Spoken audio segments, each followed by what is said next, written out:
Deuteronomy 32:12.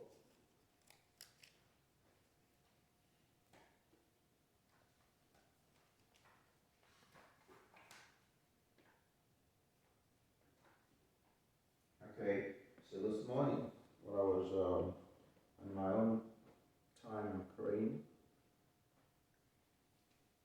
the version of the song that we learned that day came back, and I started singing and worshiping with that song. You guys remember that song? Oh Lord, my God, I worship you.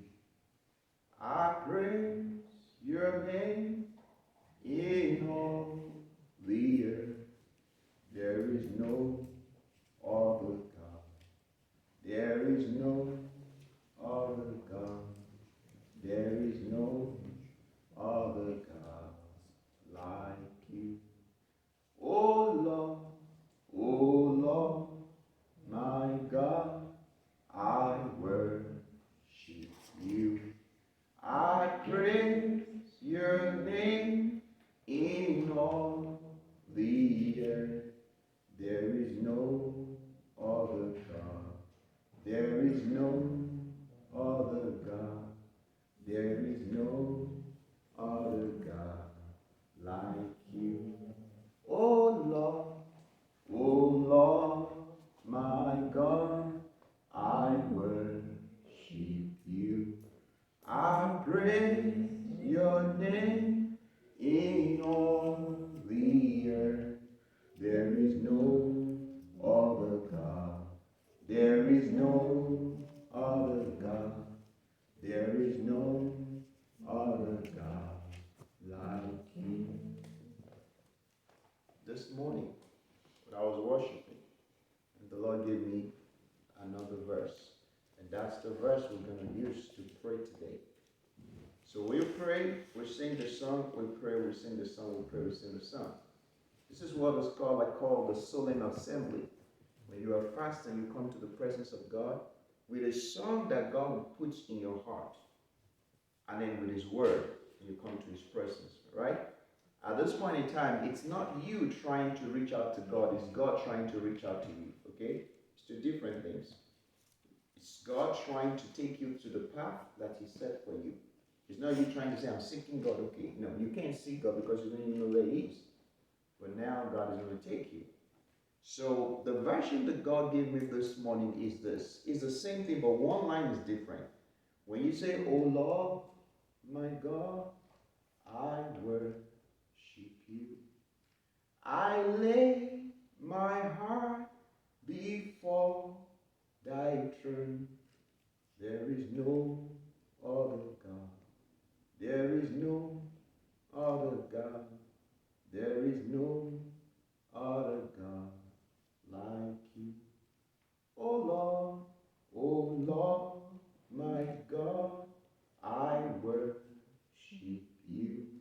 I lay my heart before your throne. There is no other God. There is no other God. There is no other God like you. Oh Lord, my God, I worship you.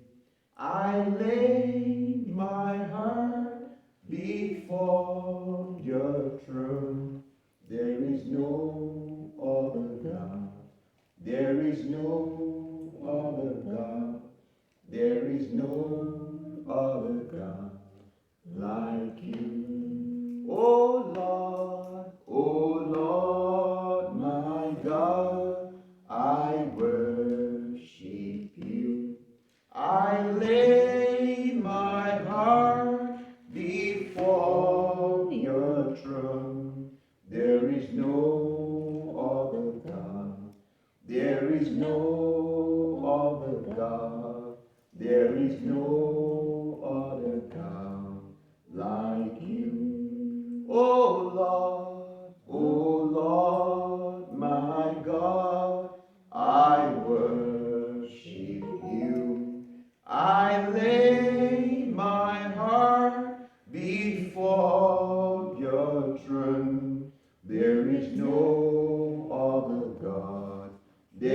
no other God.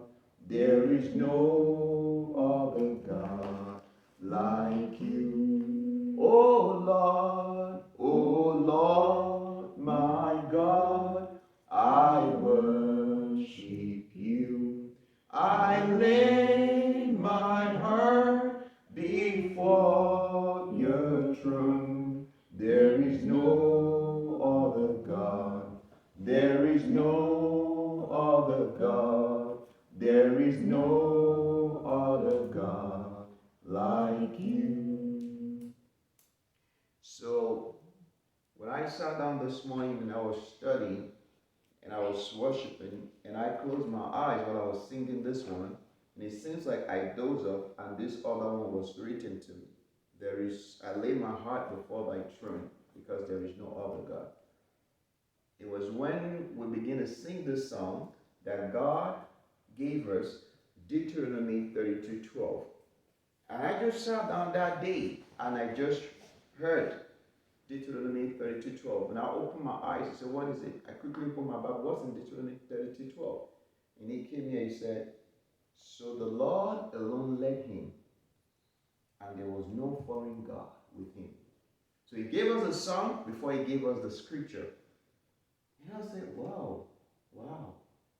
The Lord alone led him. Here it was talking about the children of Israel, right? It was talking about just, it was and from, when you go to verse 31, read, chapter 31, and then let's go to chapter 31, let's go to verse 28. Gather to me all the elders of your tribe and your officers, that I may speak these words in their hearing, and call heaven and earth to witness against them. So Moses was the one who was talking there, right? Now, listen to this. Verse 30. Then Moses spoke in the hearing of all the assembly of Israel the word of this song until they were ended. In chapter 32, from verse 1. Give ear, O heavens, and I will speak, and hear, O earth, the words of my mouth. Let my teaching drop as the rain, my speech distill as the dew, as rain drops on the tender herb, and as showers on the grass. For I proclaim the name of the Lord, ascribe greatness to our God. Verse 4, He is the rock, his work is perfect, for all his ways are justice, a God of truth, and without injustice, righteous and upright is he. He explained and introduced God to them. This God that has been your God, that brought you out of the land of Egypt, this is who he is. He is our rock. He is a righteous God. He is a just God. Do you understand? And he began to tell them, to summarize their movement and everything they did. But in verse 12, he said, in verse 11, let's start from verse 8. When the Most High divided their inheritance to the nations, did you understand that? That God is the one that gave inheritance to different nations. God is the one that made America to have become America. Do you understand? God is the one that gave Israel his boundaries. God is the one that gave different countries. Do you understand? And the resources that he gave them, and the people that the tribes and the race that he placed there. God is the one that did those things. It's not the devil. Do you understand what I'm saying? So he said, when the Most High, verse 8, divided their inheritance to the nations, when he separated the sons of Adam, he set the boundaries of the people according to the number of the children of Israel. For the lost portion is his people. Jacob is the place of his inheritance. He found him in a desert land and in the wasteland, a howling wilderness, and encircled him. He instructed him. He kept him as the apple of his eye. Verse 11, as an eagle stirs up its nest, hover over its young, spreading out its wings, taking them up, carrying them on its wing. Verse 12, so the Lord alone led him, and there was no foreign God with him. It was only God who was their preserver. It was the one who guided them. It was the one who was leading them. He was the one who was providing for them. He was the one who was feeding them. He was the one who was protecting them. It was only God. There was no other God. There was not any other thing that they know that was able to give them the guidance that they need. It was God. To take them away from where they were before to where they are going to, it was God. It was God who have designed their life. But they didn't understand, they didn't realize that. Before they came to the land, before they even existed, listen. Before this generation that Moses was talking to, before they came into existence on earth, God had a covenant with Abraham, right? And he told Abraham, you're going to be the father of many nations, and your descendants will come into this land and inherit this land, right? God has already had the covenant with Abraham, okay? So the children of Israel, they didn't understand that. So Abraham gave birth to Isaac, right? Isaac gave birth to Jacob, right? Jacob gave birth to the 12. The 12 went what? To Egypt, right? And they multiplied. They stayed there for 430 years. And God sent Moses and said, bring them out. From the time of Abraham to the time they brought the children out of Israel and taking them to their land, it's always God in the affairs of this nation. Do you understand what I'm saying?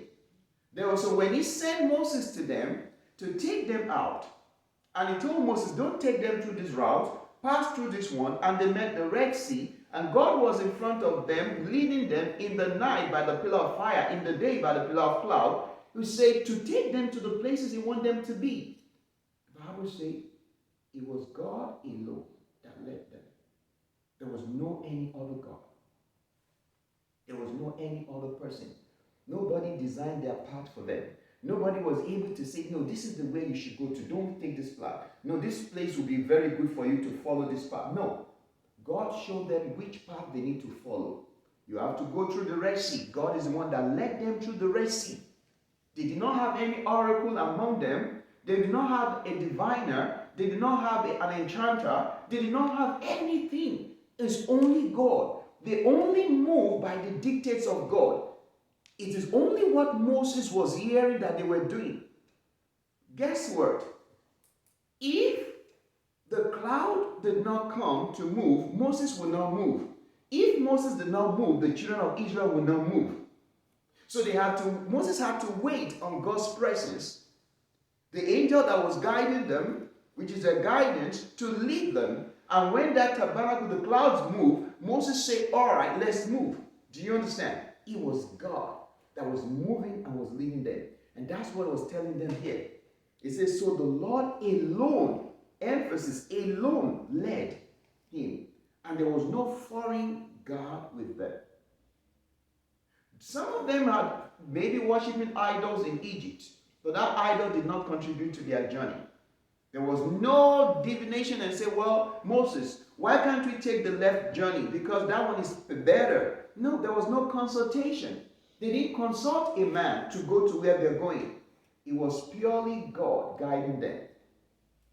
And I'll tell you where we're going. Now listen to this in verse 13. He said, he made him right in the height of the earth, that he might eat the produce of the field. He made him draw honey from the rock, and oil from the flinty rock, curds from the cattle, and milk of the flock, with the fat of lamb, and rams of the breed of Bashan, and goats with the choicest wheat, and you drank wine, the blood of grapes. It was saying the things that God prepared for them, the kind of choicest things that God, like the blessing, like their, how God treated them, how God preserved them. Do you understand? But it was only God that led them through these things that they experienced. Their experience was based on God. Their journey was God. The path they followed was God. The things they do was God. Don't worry about me. Everything they did was God. It was only God. Do you understand? It was only God. If you had grew up where we grew up, guys, we grew up in a place where when you were growing up, they would tell you, we're going to take you to somewhere. And when we take you to that place, they will try to tell you something about your life and about your future. They will tell you, sometimes they take people to an herbalist. You know what a herbalist is? Oh, okay, they don't know what herbalist is. So there is a people, they call them herbalists. These are people that worship idols, and the herbalist is the priest of the gods of the idol. Do you understand? He's the priest. He works for the idol. And so people will go to this herbalist, which is the priest for the idol or the gods, and say, hey, give us a divination of our life. How should our life look like? Where should we go? Am I going to succeed if I go to America, or should I go to London? So people go to other gods, to the herbalist, right? And people go to the diviners, the enchanters, or all this to seek for direction. Do you understand? To do what? To seek for direction. That's why when the children of Israel left the land of Egypt, and one of the things God was telling Moses to teach them, what is one of the things he told Moses to teach them in Deuteronomy chapter 6?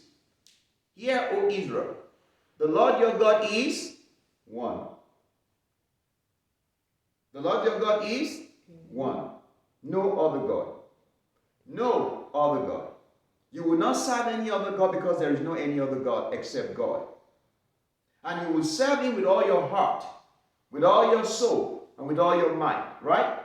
He taught them that. He said, Moses, teach them this. And give them this commandment so that they will fear the Lord. So that when they get to the land that they are going to, they will not do the same thing that those people that were in that land were doing before, that made God to reject them. If they serve any other God, God is going to do what? He's going to kick them out of the land. So he was teaching them. Before they got into the land in chapter 7, he told them, when you get to the land, okay, I'm not going to be saying what he told them. I'm going to open it to you so you can see what he's telling them. So, but it's here, he said, so, verse 12, so the Lord alone led him, and there was no foreign God with him. There was no foreign God. You don't need any other thing outside of God. What did I say? If anybody will call you and say, come, let me take you to this tarot, the people that reads the astrology, the astrologies or whatever, you tell them, no, I'm a child of God. I don't need that. God alone is capable to lead me. Do you understand? The Lord alone led the nation by himself, and he gave them their inheritance. There was no other God with them. If there had been any other God with them, that would have been something their fathers would have taught them and say, when we were leaving the land of Egypt, we served the God of the Chemers, the Baal, and they gave us direction. No, it was no other God but Jehovah God. Do you understand? Our prayer this morning is going to be centered on this. Because I realized something this year. One of the things I realized this year, guys, I want you to listen. When I was growing up, my dad died when I was 9 years old.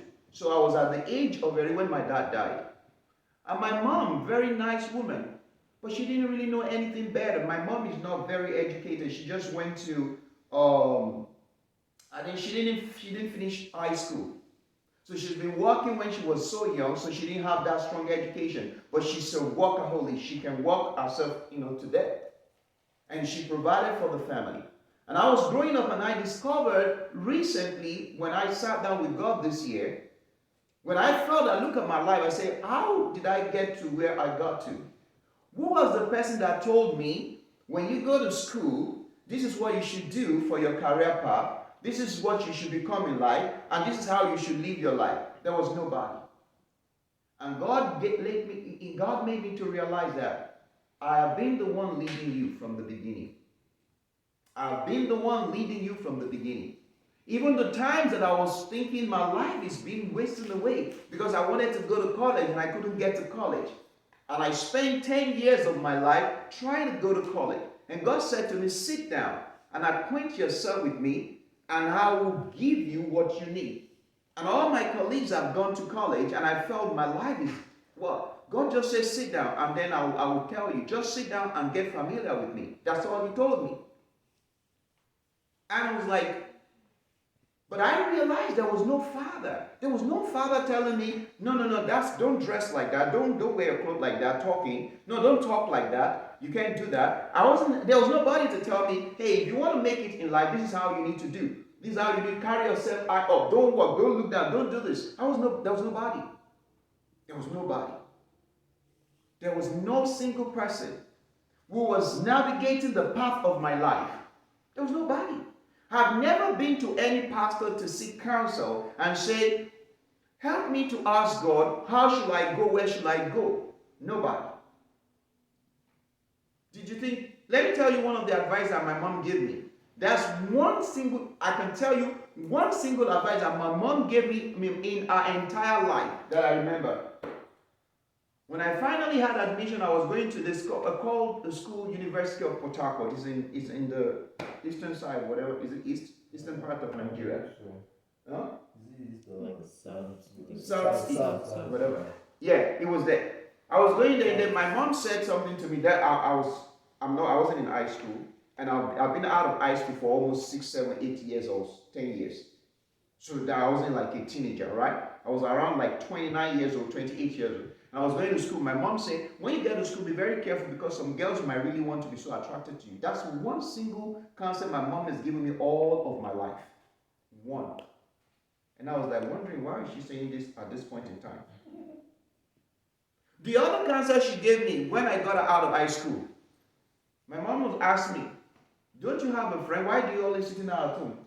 Go and look for people to play with. And I started going to a place they call it Estate. That's where the Owolabi used to live there. But I wasn't going to the Owolabi's place. I was going to Shewo Dunuga's place.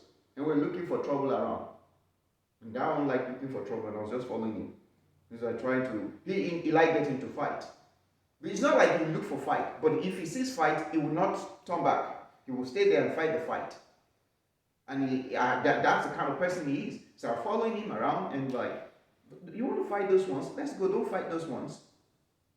But my mom said, go out and go meet your friends. You don't have friends. I don't know, maybe she's concerned that I'm always sitting inside. So there was no other counsel coming from. None of my sisters, I have 7 of them, none of them say, this is what you need to do to become successful in life. No single one. Do you think they don't love me? They love me. They want to do everything for me. But they don't have the counsel for me. I have my cousin that I grew up with. We just taught different kinds. Oh, if you want to go to school, do this course and that's the things. None of them were able to give me counsel and say, well, this is what you should do. No single one. So my life till date has been God alone. And I've not had the opportunity to go and say, let me go and seek another God. Maybe if Jehovah is not helping me, I should find another God. There was nothing like that. So God was saying, I am the one who would lead you from the beginning, just like he led the children of Israel. Do you understand? Now, recently, God began to tell us this song, and then also give us the scripture. Do you think it's coincident? It was not coincident. It was not coincident. It's timely. Because this year, something happened to me. When your mom went to Nigeria, I was looking for somebody to help her do something.